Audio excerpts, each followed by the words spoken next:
Am I the a-hole for sending my little sister a vet bill after she tried to get my horses to breed? I, 33F, am a horse breeder and own 10 horses. I have a little sister, 19F, who is a surprise baby for my parents. They didn't think they could have more after me, so she is quite babied even now. They begged me to take her on to help her get some work, and I agreed, but made it clear she'd have to work hard and there would be no slacking. She has generally been fine with it and enjoys being around the horses, though I do have to light a fire under her arse at times to get her to keep working. The problem, however, arose when a local animal rescue asked me to help them. They had a stallion surrendered to them, and they didn't have the capabilities to take care of him.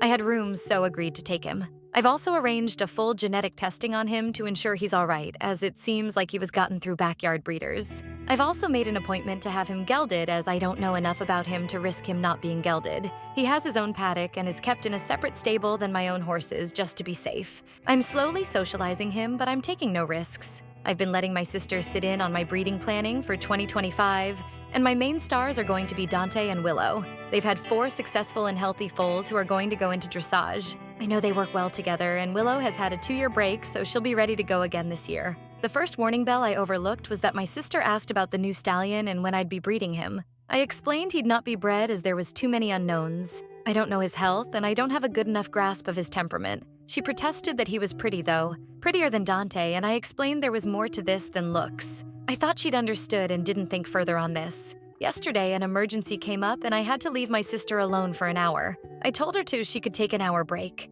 When I came back, I found to my horror she'd put Willow into the paddock with the new stallion. I asked her what the fuck she was doing, and she told me she just thought they'd work well together, and she was doing me a favor. I got Willow out of there, but not before the new stallion bucked and reared quite a bit from stress. I got Willow out of there, then set about calming him down. I told my sister to get home and not come back, shouting at her quite a bit. I then had a vet come out and check them both fully to ensure they'd not hurt each other. My one relief is Willow isn't in estrus yet. I had the bill sent to my sister at my parents' house. They called me today in a panic asking what the hell this was. When I explained, they told me I was being unfair and she didn't understand, that she couldn't pay this and was being cruel, and my sister was crying. I told them she did understand, she just didn't care, that she could pay or they could pay, but I wasn't. They are freaking out over how they'll afford this. Am I taking it too far?